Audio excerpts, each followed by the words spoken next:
Hello everyone, welcome to Adda 24/7 class 9th and 10th channel. I am Saurabh Sharma और आज के session में हम पढ़ने वाले हैं surface area of combination of solids के बारे में कि कैसे हम फटाफट से सरफेस एरिया कैलकुलेट कर सकते हैं कॉम्बिनेशन ऑफ सॉलिड का।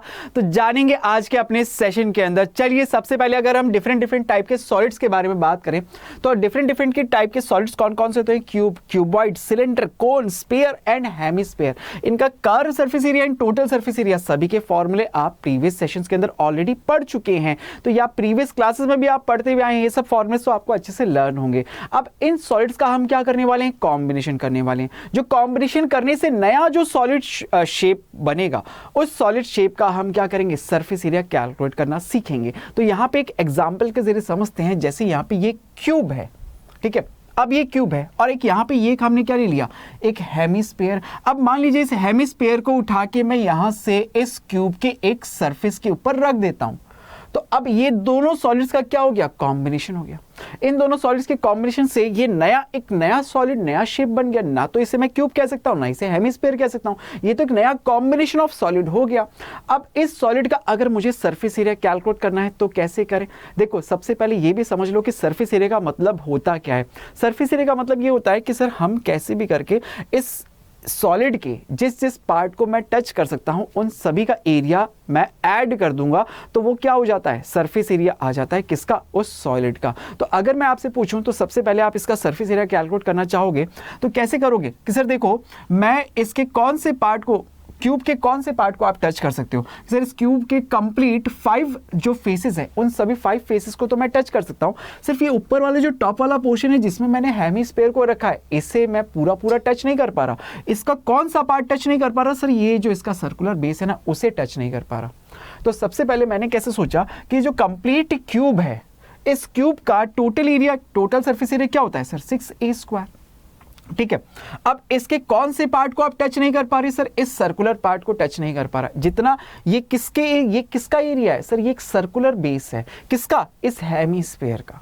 इस हेमिस्फीयर का। अब हेमिस्फीयर की सपोज रेडियस अगर r है तो उस केस में आप इसका सर्कुलर बेस का एरिया क्या कहोगे? Sir πr²।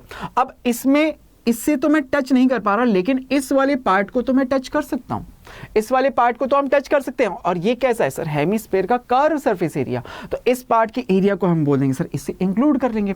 तो यहां पे अगर मैं इस कंप्लीट सॉलिड का, ये जो नया सॉलिड फॉर्म हुआ, इसका कंप्लीट सॉलिड का अगर टोटल सरफेस एरिया मुझे बताना है तो मैं कैसे बताऊंगा? सर क्यूबॉइड के सरफेस एरिया के अंदर हम हेमिस्फीयर का सरफेस एरिया इंक्लूड कर देंगे और सर्कुलर बेस का एरिया हम क्या कर देंगे? इसमें से सबट्रैक्ट कर देंगे। तो हमें क्या मिल जाएगा? जो नया सॉलिड फॉर्म हुआ है उसका सरफेस एरिया मिल जाएगा। क्लियर सभी बच्चों को? कुछ क्वेश्चंस करके देखें तब आपको और अच्छे से क्लियर होगा। जैसे देखो, यहाँ पे ये क्वेश्चन आपके सामने है। क्वेश्चन कहता है कि 2 cubes each of volume 64 centimetre cube are joined end to end. कि एंड टू एंड उन्हें हमने क्या किया? जॉइंट किया। तो जो रिजल्टिंग नया क्यूबॉइड फॉर्म हुआ उसका हमें सरफेस एरिया कैलकुलेट करने के लिए बोल रहा है। तो देखिए सर, यहाँ पे ये 2 क्यूब्स हैं, ये एक फर्स्ट और ये सेकंड, 2 क्यूब्स हैं। दोनों का वॉल्यूम आपको गिवन है, दैट इज 64 सेंटीमीटर क्यूब। तो अगर एक क्यूब की साइड की लेंथ a होती है तो उसके वॉल्यूम का फॉर्मूला आप क्या लिखते हो? कि सर यहाँ पे लिखेंगे sir volume of cube, that is a cube. और वॉल्यूम हमें ऑलरेडी गिवन है, दैट इज 64। तो अगर हम 64 को लिख दें कि सर ये 64 को देख के मुझे याद आता है 4 का क्यूब। तो अब देखो सर, इधर भी क्यूब, इधर भी क्यूब, तो कंपेयर करें अगर बेस को तो यहां से आप बता सकते हो कि सर ये जो क्यूब है ना, इसकी साइड की लेंथ कितनी है? 4 यूनिट लिख देंगे सर सेंटीमीटर, क्योंकि सब कुछ सेंटीमीटर में चल रहा है। 4 सेंटीमीटर। तो जब मैंने 4 सेंटीमीटर लेंथ वाले क्यूब्स को एंड टू एंड ज्वाइंट किया, एंड टू एंड ज्वाइंट किया, तो क्या फॉर्म हो गया? सर एक क्यूबॉइड फॉर्म हो गया। और इस क्यूबॉइड की लेंथ क्या हो गई? सर 4 सेंटीमीटर इस वाले क्यूब की लेंथ, 4 सेंटीमीटर इस वाले क्यूब की लेंथ। तो कंप्लीट जो क्यूबॉइड है उसकी लेंथ कितनी हो गई? Sir 8 centimetre. सिमिलरली हम अगर इसकी ब्रेड्थ को देखें तो ब्रेड्थ तो जो क्यूब की ब्रेड्थ थी सेम एज इट इज रह गई। तो ब्रेड्थ इसकी क्या है? That is 4 centimetre. वही हाइट की अगर हम बात करें तो हाइट क्या है? Sir 4 centimetre, again same. तो यहाँ पे लेंथ, ब्रेड्थ, हाइट तीनों चीजें अगर आपको पता लग गई है तो अब आप इजीली क्या इस क्यूबॉइड का सरफेस एरिया कैलकुलेट कर सकते हो? Surface area of this cuboid, अब बताओ सरफेस एरिया में मैं कर्व सरफेस एरिया बोलूं या टोटल सरफेस एरिया?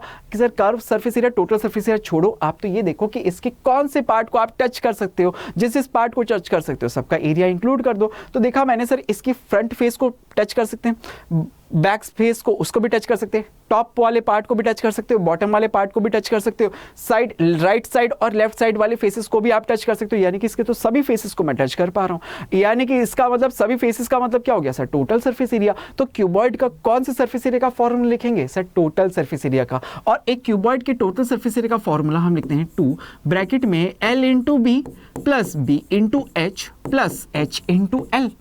बोलो करेक्ट।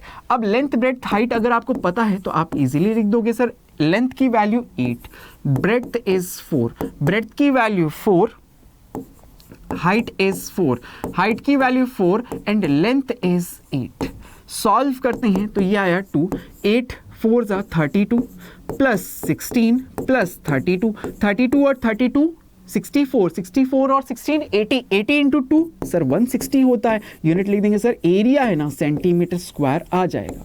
ये इसका आंसर इजीली आपने कैलकुलेट करके बता दिया, इजीली सॉल्व हुआ। एक और क्वेश्चन करके देखते हैं। अगला क्वेश्चन देखो, क्वेश्चन में क्या कहता है? ए toy is in the form of A cone of radius 3.5 centimeter mounted on a hemisphere of same radius. The total height of the toy is 15.5 centimeter. Find the total area of the toy. Diagram के जरिए अगर इसको समझें कि एक toy है जो दो सॉलिड्स का कॉम्बिनेशन है, ऊपर वाला टॉप वाला पोर्शन कैसा है सर? कोनिकल पार्ट है। बॉटम वाला पोर्शन कैसा है? एक हेमिस्फेरिकल पार्ट है। हमें क्वेश्चन में ये गिवन है कि सर आपने इस टॉय में हमें क्या गिवन है? 3.5 सेंटीमीटर रेडियस है किसकी? कोन की। तो कोनिकल पार्ट की जो रेडियस है सेम उसी के ऊपर आपने उसको आपने माउंट किया है किसके ऊपर? एक हेमिस्फीयर के ऊपर। तो दोनों की रेडियस क्या होगी सर? इक्वल होगी। तो रेडियस अगर मैं हेमिस्फीयर की बोलूं तो वो भी 3.5, कोन की बोलूं तो वो भी 3.5। अब सर यहां पे इसकी कंप्लीट हाइट मुझे गिवन है दैट इज 15.5। तो अगर मैं इस बॉटम वाले को जो हेमिस्फेरिकल पार्ट है इसकी हाइट पूछूं तो वो इसकी रेडियस की इक्वल होगी 3.5। अगर ये वाला पोर्शन इस कंप्लीट हाइट में से लेस कर दिया जाए तो हमें सिर्फ क्या हमारे पास क्या बचेगा? ओनली कोनिकल पार्ट की हाइट। कोनिकल पार्ट की हाइट दैट इज 12 सेंटीमीटर। ये कोनिकल पार्ट की हाइट आ गई।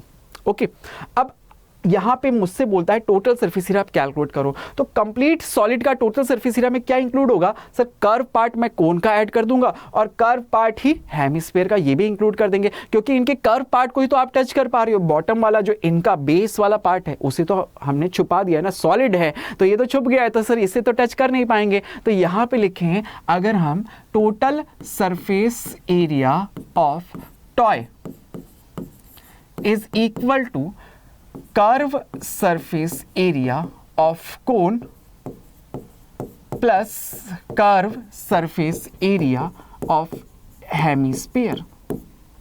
अब एक कोन के कर्व सरफेस एरिया का फॉर्मूला पाई आर एल और हेमिस्फीयर के कर्व सरफेस एरिया का formula 2/2 pi R square. Correct. अब दोनों में से पाई आर कॉमन ले सकते हैं, तो पाई आर कॉमन ले लिया। आर दोनों की रेडियस दोनों की सेम है ना, इसलिए आर दोनों को रिप्रेजेंट कर दिया मैंने। देन यहाँ पे एल प्लस ये हो गया 2r। करेक्ट। अब यहाँ पे पाई की वैल्यू देखो, कहीं क्वेश्चन में गिवन है? नहीं गिवन है। क्या आपको स्लैंट हाइट एल पता है? सर नहीं पता है। तो स्लैंट हाइट एल तो मैं निकाल सकता हूँ। कोन की स्लैंट हाइट एल का रेडियस और हाइट के साथ रिलेशन होता है sir R square plus H square.